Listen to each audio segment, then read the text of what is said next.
বন্ধুরা, কেমন আছো তোমরা সবাই? আশা করছি সবাই খুব ভালো আছো। তো আজকে রান্না করব কাতল মাছ দিয়ে ভাপা। তো এর জন্য এখানে সর্ষে আর কাঁচা লঙ্কা নিয়ে নিয়েছি পোস্ত। এদিকে আমি সবগুলোকে একসঙ্গে পেস্ট করে নেব। তো পেস্ট করে নিয়েছি। আর এইদিকে আমি মাছগুলোতে নুন মাখিয়ে নেব ভালো করে, যেন মাছের গায়ে নুনগুলো ভালো করে লেগে যায়। আর এদিকে পেস্ট করা হয়ে গেছে। এতে আমি দিয়ে দেব পেঁয়াজ কুচি, দেব হলুদ গুঁড়ো, দেব নুন, স্বাদ মতো নুন দিয়ে দিলাম। এবার দিয়ে দেব হলুদ গুঁড়ো, দেব একটু জিরে গুঁড়ো, আর এখন দিয়ে দেব একটু সরষের তেল। তো দিয়ে সব কিছু একবারে মেখে নেব। সবগুলোকে একসঙ্গে মেখে নিলাম ভালো করে।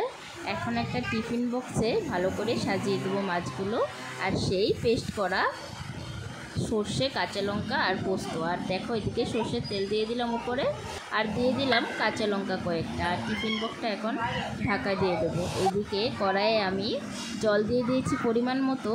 জলটা একটু মেপে দিতে হবে যেন টিফিন বক্সের ভেতরে না ঢুকে যায়। এদিকে টিফিন বক্সটা দিয়ে দিলাম আর ঢাকা দিয়ে দিলাম। এখন প্রায় 20 মিনিট এটাকে ভাপিয়ে নিতে হবে। আর এখন দেখো রেডি হয়ে গেল। টাটা।